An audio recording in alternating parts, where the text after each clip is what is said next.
Pagkasara ng pinto, agad niyang hinubad ang kanyang mga saplot, hindi na alintana ang kanyang edad. Napansin niyang tila nag-aalangan pa ang binata, ngunit nang makita nito ang perang nasa tabi ng kama, tila naglaho ang anumang pagdududa. Ninamnam ni Teresa ang bawat sandali. Matagalan niyang hindi naramdaman ang ganitong kasabikan. Pakiramdam niya ay muli siyang nabuhay, muling nagbalik ang init ng kanyang kabataan. Walang alinlangan niyang tinanggap ang bawat haplos, bawat galaw. Hindi nagtagal, natagpuan niya ang kanyang sarili sa kama, kasabay ng binata. Ramdam niya ang kasiyahan na matagal niyang pinangarap maramdaman muli. Sa wakas, natupad din ang kanyang hinahangad. Ngunit sa kabila ng ligayang kanyang naranasan, may isang tanong na bumalot sa kanyang isipan, ano ang susunod? Tuluyan na ba niyang iiwan ang nakaraan kasama si Ramon, o ito'y isang panandaliang pagtakas lamang mula sa kanyang matagal ng pagkauhaw sa pagmamahal? Hindi na niya mapigilan ang hingalin-dala ng pagod at sayang kanyang nararamdaman. Matanda na nga talaga siya, kahit pa sabihing may ibubuga pa. Paano ba naman kasi, mabilis na siyang mapagod hindi katulad noong bagong mag-asawa pa lamang sila ng kanyang asawa. Hindi inalintana ni Teresa ang pagod na kanyang nararamdaman sapagkat habang tumatagal, mas lalo niyang nararamdaman ang sayang hatid ng ginagawa ni Carlos. Naisip ni Teresa na kung araw-araw lamang may ganoon, talaga namang ipagpapasalamat niya. Hindi kasi niya kayang ipaliwanag ang sayang kanyang nalalasap na mga oras na iyon at tanging pag-ingat lamang ang kanyang nagagawa upang i-express ang sensasyong pinagsasaluhan nila ni Carlos. Sa tanang buhay ni Teresa, noon lamang niya naramdaman ang labis na ligaya. Nang maging sa kanyang asawang Simon, hindi niya naranasan. Napapakagat-labi at napapapikit ng mariin si Teresa sapagkat kanyang ninanamnam ng husto ang mga nagaganap noon. Nakakabaliw at talagang nais pumalakpak ng kanyang mga tenga ng kanyang marinig ang ingay na kumawala mula sa lalamunan ni Carlos, tanda na ito ay nasisiyahan rin. Mas lalong sumidhi ang nararamdaman ni Teresa, kaya naman kusang napaangat siya upang salubungin ang ginagawa nito. Kulang na lamang mangisay siya sa sobrang saya, ngunit nais munang pigilan ni Teresa ang kanyang nalalapit na pagdating sa dulo. Nais niyang tumagal pa ang tagpong iyon. Matinding pagpipigil ang ginawa ni Teresa. Mabuti na lamang at paminsan-minsan humihinto si Carlos, kaya naman natutulungan siya nito at nauudlot ang kanyang pagdating sa dulo. Ganun pa man, ramdam ni Teresa na masyado na siyang nag-iinit. Napansin din ni Teresa na masyado na ring nadadarang si Carlos ng mga oras na iyon, kaya naman ganoon na lamang ang bilis ng ginawa nito. Halos hindi na nga makahinga sa excitement si Teresa, ngunit pinilit niyang kumalma. Kailangang sabay nilang marating ni Carlos ang dulo na matagal nang tinitingala ni Teresa, ngunit hindi niya marating rating hanggang sa ilang sandali lang, naramdaman na nga ni Teresa na mararating na niya ang walang kapantay na kasayahan. Muntikan pa siyang mabulunan ng kanyang sariling laway dahil sa intensidad na lumukob sa kanyang buong pagkatao. Napasubsob pa siya sa unan sapagkat bigla na lamang siyang naubusan ng lakas. Ngunit hayon si Carlos at patuloy pa rin sa ginagawa. Halos hindi na nga magawa pang magsalita ni Teresa, sapagkat hindi pa siya nakakabawi mula sa pagdating niya sa dulo. Nakaramdam na naman siya ng iba. Yung saya, hindi pa natatapos si Carlos kaya naman kailangan din niya itong patapusin. Hinayaan na lamang niya ang lalaki at itinuon ang kanyang pansin sa ligayang kanya na namang nararamdaman. Mayroon na namang namumuo sa kanyang katawan kaya naman naisip ni Teresa na baka masabayan pa niya si Carlos sa ikalawang pagkakataon. Hindi na rin napigilan ni Teresa ang mapahiyaw ng husto nang maramdamang pinanggigilan siya ng husto ni Dian.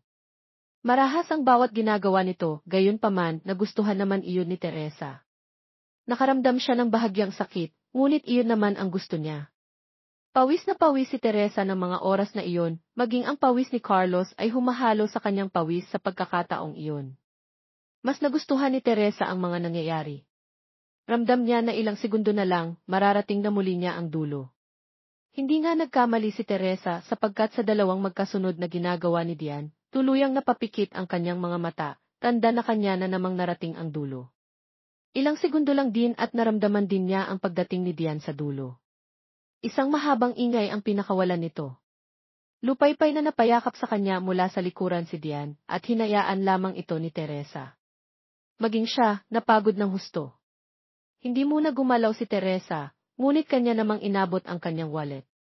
Humugot siya ng halagang kanyang ipinangako kay Dian na kaagad namang ikinalaki nito, bago tuluyang umalis si Johan ng araw na iyon. Sinabihan muna ito ni Teresa na kung nais nitong bumalik at magkaroon ulit ng extra income, welcome. Na welcome ito anumang oras. Hindi alam ni Teresa kung babalik pa ba si Dian, kaya naman bahagya siyang nakaramdam ng lungkot. Malamya siyang nagligpit ng sa kanilang kwarto habang siya ay nag-iisip. Hindi niya lubos maisip na pagkatapos ng ilang dekada, makakamtan niyang muli ang kanyang ninanais at sa piling pa ng ibang lalaki at hindi sa kanyang asawang si Mon. Maaaring maswerte si Teresa sapagkat pinatulan siya ni Carlos, pero naisip ni Teresa na hindi naman lugi si Johan at bukod sa may pera na ito, pinasaya rin naman niya ito kahit papaano. Lumipas na ang ilang oras at ramdam pa rin ni Teresa ang bakas ng ginawa nila ni Johan. Naisip niya ang mga nangyari at talagang gumuhit na lamang ng kusa ang ngiti sa kanyang manipis na mga labi, para bang bigla na naman siyang sinilaban ng init sa katawan nang maalala niya ang mga ginawa nila ni Dian. Kung kailan pa talaga siya tumanda, saka pa siya naging agresibo. Napabuntong hininga na lang si Teresa sapagkat wala naman siyang magagawa. Gustuhin man niyang maulit ang mga nangyari, wala siyang magawa kundi ang hintayin na naman ang araw kung kailan maisipan ni Dian na siya ay balikan.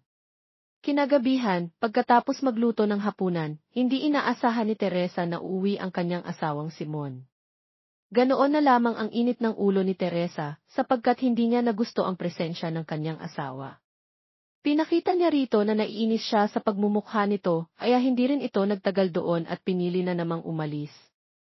Mas gusto ni Teresa ang mamuhay ng mag-isa, kaysa makasama ang kanyang asawang wala namang silbi.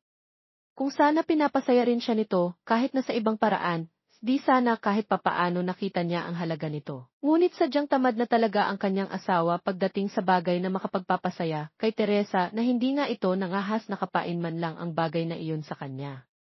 Napabuga na lamang ng malakas si Teresa at napailing-iling. Kung pwede lang sanang pigilan ang pagtanda ng isang tao, nang sa ganoon kanya pang maranasan at maramdaman ang mga bagay na ninanais ng kanyang katawan. Nahiga na si Teresa at naghanda na sa pagtulog. Naalala niya anong kabataan pa nila ni Mon nung bagong kasal pa lamang sila at silang dalawa ang nasa loob ng isang madilim na silid. Talaga namang sa ganoong oras kung saan saang dako ng kanyang katawan naglalakbay ang mga palad ng kanyang asawa. Sa puntong iyon, labis na ang excitement na nararamdaman ni Teresa. Tandang-tanda niya pa yung araw kung kailan una niyang inalay ang kanyang sarili sa asawa. Para itong uhaw na uhaw habang ito'y nakamasid sa malalim na karagatan. Ang sakit ng una niyang pag-iisa ay hindi niya kailanman makakalimutan. Pagkatapos kasi ng sakit ng kanyang naramdaman, napalitan iyon ng kakaibang saya na talaga namang hindi maipaliwanag ni Teresa, kaya ganoon na lamang ang pag-angat ng kanyang balakang. Ramdam na ramdam niya noon ang labis na pagmamahal niya sa kanyang asawa hanggang sa magkaanak sila at unti-unti, nawawalan na ng gana si Teresa. Madalas noon nangangalabit ang kanyang asawa, ngunit madalas din itong tanggihan ni Teresa. At nito nga lang, dahil sa pag-uusap ng ilang kaibigan ni Teresa tungkol sa bagay na iyon, tila ba biglang bumalik ang interes ni Teresa sa bagay na iyon.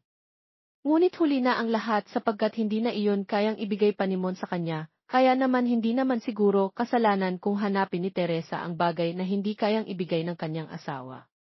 Hindi naman dapat makaramdam ng konsensya si Teresa. Bukod kasi sa hindi naman malalaman ni Mon ang kanyang ginawa. Wala naman siyang nakikitang mali o baka baliktad nga lang ang kanyang utak. Madalas kasing sabihin ng kanyang mga anak na piliin niya kung saan siya sasaya, at doon nga siya sumaya, ang magbayad ng lalaki para pasayahin siya, kaya tiyak na hindi magagalit ang kanilang mga anak sa ginawa niya. Gayunpaman, hindi naman kailangang malaman ng kanyang mga anak ang tungkol sa bagay na iyon at sikreto na lamang iyon ni Teresa.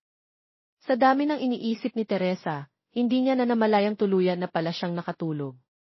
Hindi niya akalain na maging sa kanyang panaginip, dadalawin siya ni Dian at doon muli nilang ginawa ang kanilang mga makasalanang gawain. Pakiramdam ni Teresa, totoong-totoo ang mga nangyari, ngunit siya inadismaya lamang ng mapagtanto na panaginip lamang pala, ngunit maging siya nakaramdam siya ng init sa puntong iyon. Talagang hinahanap-hanap na ni Teresa ang presensya ni Dian. Hindi nga lang niya alam kung saan niya ito hahanapin nang sa ganoon maalok niya itong muli. Pagkagising ni Teresa, nabungaran niya sa sala ang kanyang panganay na anak. Iyon pala ay hinihintay siya nito at birthday nga raw ng kanyang apo. Pupunta nga raw sila sa dagat at doon mag-celebrate. Bahagyang tinamad na sumama si Teresa, kaya naman hindi na siya sumama. Alam din kasi niya na naroon ang kanyang asawang Simon at mairita lamang siya sa pagmumukha nito. Hinayaan na lamang siya ng kanyang anak at hindi na siya nito pinilit. Inabala na lamang ni Teresa ang kanyang sarili sa paglilinis ng buong bahay. Nababagot din siya at nag-iisip ng mga bagay na maaari niyang gawin. Pakiramdam ni Teresa, matapos yata ang araw niya na walang malaking nangyayari. Ang hinihintay niyang pagbalik ni Carlos, hindi nangyari hanggang sa makarinig siya ng katok sa pinto. Sumikdo ang dibdib ni Teresa at kaagad na nag-init ang kanyang katawan nang maisip na baka dumating si Dian. Mabilis niyang tinungo ang pinto at binuksan iyon. Nadismaya siya, imbis na si Carlos ang kanyang nakita ay isang palaboy na bahagyang madungis, lalaking palaboy na sa tansa niya ay nasa 30 ang edad.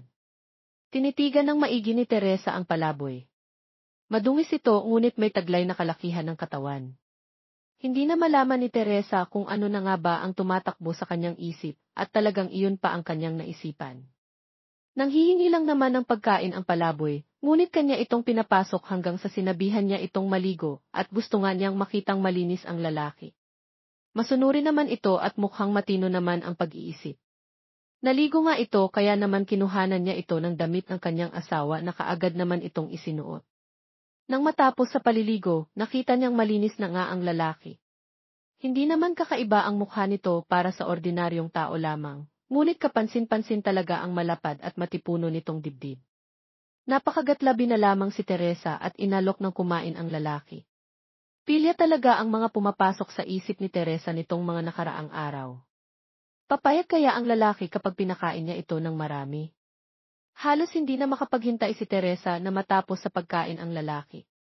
Nilantakan nito ang kanin at ulam na kanyang niluto. Mukhang nabusog naman ito kaya nagpasalamat. Tinanong niya ang pangalan nito at sinabing Dado ang pangalan. Pangalan pa lang ay matunog na.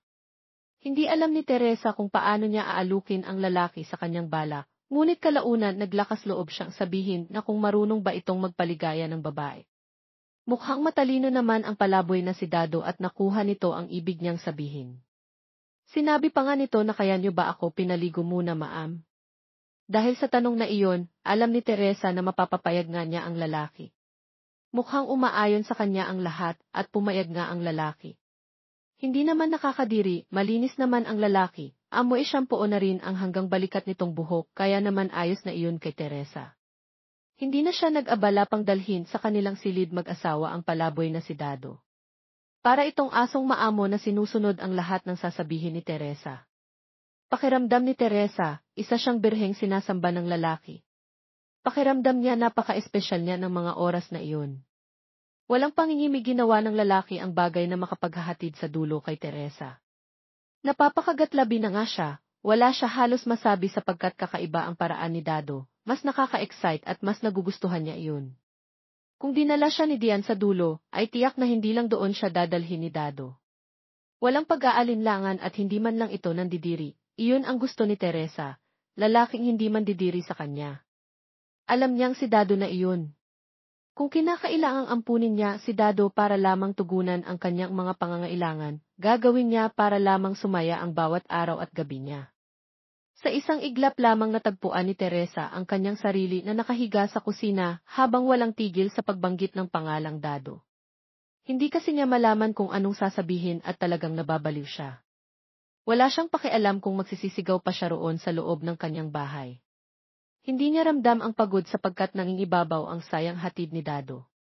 Sa ilang minuto pa nga lang, tuluyan nang nanginig si Teresa, tanda na narating na niya ang dulo. Ilang minuto pa, ramdam na rin niya ang pagdating ni Dado sa sukdulan. Halos pumalakpak ang dalawang tenga ni Teresa nang marinig ang sinabi ni Dado. Sinabi lang naman nito na talagang handa itong magpakaalipin. Mukhang natupad na ang pangarap ni Teresa.